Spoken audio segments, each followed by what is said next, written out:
Hello everyone, देखिए अब electrostatics में हम आज बात करेंगे कि न्यूमेरिकल्स में कुछ चार्ज पार्टिकल्स की आपको ज़रूरत पड़ती है, जिसमें आपको उसका चार्ज पता होना चाहिए और मास पता होना चाहिए। तो कई बार नहीं दिया होता है तो आपको पता होना चाहिए।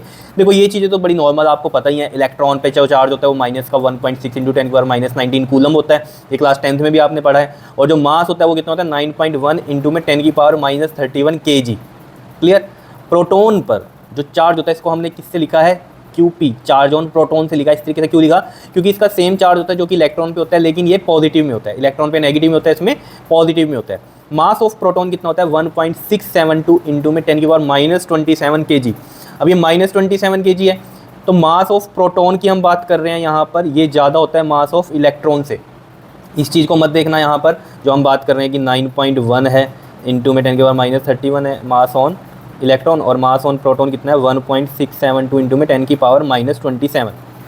अब अगर आप यहाँ देख रहे हो ना, जब भी ये 10 की पावर यहाँ माइनस में चल रहा है ना, तो माइनस में कौन सा नंबर बड़ा होता है पहले तो ये सोचो। जो छोटा नंबर होता है, जैसे मैं आपको कहूँ -5 बड़ा है या -3 बड़ा है, तो आप क्या कहोगे, छोटा नंबर वाला, ये -3 बड़ा होता है। अगर मैं पॉजिटिव में बात करूँ तो हमें पता है कि भैया पॉजिटिव में तो ये वाला नंबर बड़ा है, लेकिन माइनस में ये चीज़ आपको पता है कि -3 बड़ा होता है, ये तो पता है आपको। क्लियर है। तो ऐसे यहाँ पर आप देखो जरा, इन नंबर्स को मत देखो, इनको, ठीक है, इनको देख के तो ऐसा लगता है मास ऑफ इलेक्ट्रॉन बड़ा है, नहीं। जब भी 10 की पावर्स में यहाँ चीज़ें चल रही हैं, तो ये देखो 10 की पावर -31 है, ये -27 है, तो यहाँ पावर को देखो आप जरा, -27 और -31 किसकी पावर जो है वो ज़्यादा है, बताओ। -27 वाली ज़्यादा है। तो अगर ये ज़्यादा है तो यहाँ से हमें ये पता चल रहा है कि ये मास ऑफ प्रोटॉन क्या है, ज़्यादा है या नहीं है। क्लियर है, इतनी बात समझ में आ रही है। अब इसकी बात कर लेते हैं कि इसको क्यों नहीं देख रहे हैं। देखो, अगर ये 10 की पावर -31 है तो ये ऐसे है 9.1 अपॉन में 10 की पावर नीचे 31 हो गया, और ये है 1.672 और नीचे है ये 10 की पावर प्लस का 27, क्योंकि नीचे जाएगा तो ये पावर्स के साइन चेंज हो जाते हैं। ठीक है। अब देखो ये 10 की पावर 31 का मतलब क्या है, ये 9.1 है, ठीक है, और ये 10 की पावर 31 का मतलब यहाँ पर क्या है कि 1 के आगे कितनी जीरोज़, 31, समझ रहे हो, 31 जीरोज़ होंगी, तो ऐसे समझ जाना। ठीक है। और यहाँ ये है 1.672 और यहाँ पर 1 के आगे मतलब कितनी है जीरोज़, 27 जीरोज़ हैं। बात समझ रहे हो। यहाँ कितनी जीरोज़ हैं 31 नीचे, और यहाँ कितनी है 27 जीरोज़ हैं। क्लियर। अब जैसे कोई मान लो आपके पास इस तरीके से लिखा हो 16.2, ठीक है, और नीचे है 100, तो जब हम ये 100 हटाते हैं तो ये पॉइंट कहाँ शिफ्ट होता है बताओ। 100 हटाते हैं तो ये इधर जाता है पॉइंट, तो ये 162 पॉइंट यहाँ जाता है। तो ऐसे ही सोचो ज़रा, जब ये 10 की पावर जो 31 है, यानी कि 1 के आगे 31 जीरोज़ हैं, तो ये पॉइंट कितना आगे जाएगा, यहाँ 91 ये है, ठीक है, ये पॉइंट इधर कितना जाएगा, इधर एक ये नंबर हो गया और 30 जीरोज़ ये हो गई, ठीक है ना। तो पॉइंट यहाँ से 31 आगे जाएगा, है ना, यहाँ है ना, यहाँ से कहाँ जाएगा, ये 31 आगे जाएगा, समझ रहे हो। तो पॉइंट कितने हो गए ये हमारे पास, 30, तो ये वाली जीरोज़ हो गई और उसके बाद ये नंबर हो गया, ठीक है। और यहाँ पर देखो ज़रा, ये 1672 है ना, जब ये 10 के बाद 27, यानी कि 1 के आगे कितनी जीरो है 27, तो ये पॉइंट कितना जाएगा पीछे, 27 जाएगा। तो एक तो ये हो ही गया, यहाँ है ना पॉइंट, एक तो ये हो ही गया, और यहाँ पर कितनी जीरोज़ आएंगी, 26 जीरोज़ आएंगी, और फिर करके कोई पॉइंट आएगा।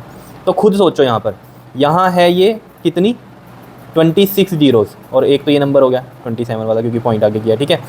और यहाँ पर कितनी जीरोज़ हो गई, ये 30 जीरोज़ हो गए, क्योंकि एक पॉइंट तो ये वाला 31 वाला, तो ये वाला इधर गया, समझ रहे हो ना, क्योंकि 31 इधर लेके जाना था पॉइंट हमें, तो एक तो ये यही हो गया ऑलरेडी, तो 30 जीरोज़ इधर लगाइए। तो खुद सोचो ज़रा, इस नंबर के आगे यहाँ 30 जीरो हैं और इस नंबर के आगे यहाँ 26 जीरो हैं, समझ रहे हो इतनी बात। तो खुद सोचो ज़रा, और फिर पॉइंट है, तो ये नंबर बड़ा हुआ ना। क्लियर है इतनी बात। ये तो और छोटा नंबर हुआ, खुद सोचो, एक है 0.01001 और एक है 0.0001, जिसके आगे ज़्यादा जीरो हैं, ये क्या है, छोटा नंबर है, ये थोड़ा बड़ा है। तो ऐसे अभी आप समझ सकते हो, नहीं तो अगर पावर्स का खेल समझ में आ रहा है तो वहाँ से भी आपको समझ में आ सकती है बात, ठीक है। ये चीज़ क्लियर हुई। तो यानी कि हमें ये बात ध्यान रखनी है, मास ऑफ प्रोटॉन ज़्यादा होता है किससे, मास ऑफ इलेक्ट्रॉन से। ये तो बड़ा नेग्लिजिबल ही मानते हैं हम इसके आगे। क्लियर है। उसके बाद देखो न्यूट्रॉन की हम बात करते हैं। न्यूट्रॉन पर आप सभी को पता है चार्ज 0 होता है, और जो इस पर जो चार्ज होता है ना वो होता है 1.675। अब यहाँ ये QP और ये MP क्यों लिखा है, क्योंकि आगे मैं इसको इसके साथ रिलेट करूँगा, इस वजह से यहाँ पर नाम लिख दिया इनका, ठीक है। लेकिन अगर न्यूट्रॉन में आप मास देखो, मास ऑफ प्रोटॉन के बराबर ही है, बस यहाँ 1.67, यहाँ 2 है ना, यहाँ पर क्या है, बस 5 है, बाकी सेम है 10 की पावर -27। तो ये सेम ही लेते हैं, मास of proton mass of neutron हम सेम ही ले लेते हैं, पर स्लाइटली सही तो ज़्यादा है। यहाँ पर देख लो कितना, ये 2 है और ये 5 है, और मैंने आपको बोला ये -27, तो यहाँ इसके आगे 26 जीरोज़ जाएंगी पॉइंट जब हम हटाएंगे, ठीक है। तो उसमें अगर आप देखोगे यहाँ लास्ट में 2 और लास्ट में 5 आ रहा है, तो कोई दिक्कत नहीं है, समझ रहे हो। जैसे मैंने आपको ये बताया ना कि ये है, तो ऐसी 26 जीरोज़ यहाँ 1675 होगा, बस ये ऐसे ऐसे ऐसे 26 जीरोज़ करते हुए, तो इतना कोई डिफरेंस नहीं है, तो नेग्लिजिबल ही थोड़ा सा बड़ा होता है, ठीक है। तो हम बराबर ही इसको मान लेते हैं। क्लियर, कोई दिक्कत। अब मेन बात करते हैं जो आपको नहीं पता होती चीज़ें, ड्यूट्रॉन। ड्यूट्रॉन के बारे में अगर आपको पता चले तो इसको ना ऐसे लिखते हैं हम H और ये 1 और ये 2, ठीक है, बात इतनी क्लियर है। अब देखो ज़रा ड्यूट्रॉन में क्या होता है आपके पास, आप सभी को पता है, ये नीचे वाला होता है एटॉमिक नंबर और ये क्या होता है हमारे पास एटॉमिक मास होता है। एटॉमिक जो मास होता है ना, अगर हम देखें एटॉमिक मास में वैसे हम तकरीबन क्या लेके चलते हैं, मास ऑफ प्रोटॉन लेके चलते हैं प्लस मास ऑफ न्यूट्रॉन लेके चलते हैं। वैसे मास ऑफ इलेक्ट्रॉन भी होता है लेकिन वो इतना नेग्लिजिबल है इसके कंपैरिजन में, तो हम उसको निगलेक्ट करते हैं, सिर्फ इसको कंसीडर करते हैं, ठीक है, क्लियर। और जो एटॉमिक नंबर होता है ना, एटॉमिक नंबर जो होता है वो होता है आपके पास नंबर ऑफ़ इलेक्ट्रॉन्स, ठीक है। तो नंबर ऑफ़ इलेक्ट्रॉन इतने हैं और एटॉमिक मास अगर ये है तो नंबर ऑफ़ मतलब प्रोटॉन और ये जो न्यूट्रॉन है ये हमारे पास 2 हैं। और जो प्रोटॉन होते हैं ना वो कितने होते हैं, जितने इलेक्ट्रॉन होते हैं, ठीक है। तो मतलब क्लियर हो रही है बात इतनी। तो जितने यहाँ पर प्रोटॉन होंगे, ठीक है, प्रोटॉन होंगे उनका मास, क्लियर। या ऐसे समझ लो आप, जितने नंबर ऑफ़ इलेक्ट्रॉन होते हैं, पहली तो बात उतनी है, उतने ही नंबर ऑफ़ प्रोटॉन भी होते हैं, ये बात ध्यान में रहेगी। जितने नंबर ऑफ़ इलेक्ट्रॉन होते हैं उतने ही नंबर ऑफ़ प्रोटॉन होते हैं, ठीक है। तो नंबर ऑफ़ इलेक्ट्रॉन मान लो इसमें कितना है, 1 है, तो यहाँ प्रोटॉन भी कितना है, 1 है, और न्यूट्रॉन कितना है, 1 है, क्योंकि 2 ही है टोटल। तो एक प्रोटॉन का मास और एक न्यूट्रॉन का मास। लेकिन हम इसको कैसे लिख देते हैं इसमें, क्योंकि ये 1 है ये भी 1 है, तो मैं Mn जो मास ऑफ न्यूट्रॉन है इसको भी मास ऑफ प्रोटॉन ही मान लेता हूँ, क्योंकि समान एक ही बराबर ही है, ठीक है। तो इसलिए हम इसको लिख देते हैं 2 ऑफ मास ऑफ प्रोटॉन, ठीक है। तो यहाँ पर जो चार्ज है वो कितने बराबर होता है, इस पर जितना प्रोटॉन का है वही चार्ज होता है, इसलिए Q लिख दिया। यहाँ मास देखो, ये मास 2 ऑफ मास ऑफ प्रोटॉन के बराबर क्यों है, क्योंकि एटॉमिक मास 2 है इसमें, एक प्रोटॉन है और एक न्यूट्रॉन है, मैंने आपको बताया, क्योंकि एक इलेक्ट्रॉन है तो एक ही प्रोटॉन होगा, ठीक है। तो एक यानी कि न्यूट्रॉन बचा यहाँ पे, ऐसे हम सोच सकते हैं इसमें, क्लियर है।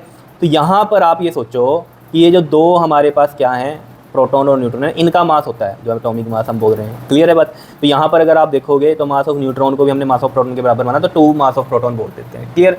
सिमिलरली अल्फा पार्टिकल की बात करते हैं तो ये हीलियम एटम होता है आपके पास 2 और ये 4, इसका एटॉमिक मास 2 है और एटॉमिक नंबर कितना है इसका, 2 है, यानी कि ये क्या है, नंबर ऑफ इलेक्ट्रॉन है। और ये 4 क्या है हमारे पास, एटॉमिक मास है। मास क्या होता है हमारे पास, mass of proton plus mass of neutron. तो यहाँ अगर 2 हैं हमारे पास इलेक्ट्रॉन तो 2 ही क्या है, प्रोटॉन है, तो उनका मास होगा, ठीक है। तो बचे कितने, 4 है टोटल हमारे पास जो एटॉमिक मास है ना, तो 2 ही बचे, तो 2 यानी कि न्यूट्रॉन है। तो इसको हम 2 mass of proton plus 2 mass of proton ही लिख देते हैं न्यूट्रॉन की जगह भी, क्योंकि सेम ही है मास। तो ये कितना हो गया, 4 मास ऑफ प्रोटॉन हो गया, क्लियर है इतनी बात या नहीं। क्योंकि मैं बोल रहा हूँ आपको जो मास ऑफ प्रोटॉन है वो मास ऑफ न्यूट्रॉन के बराबर ही होता है, इस वजह से ऐसे लिख रहे हैं।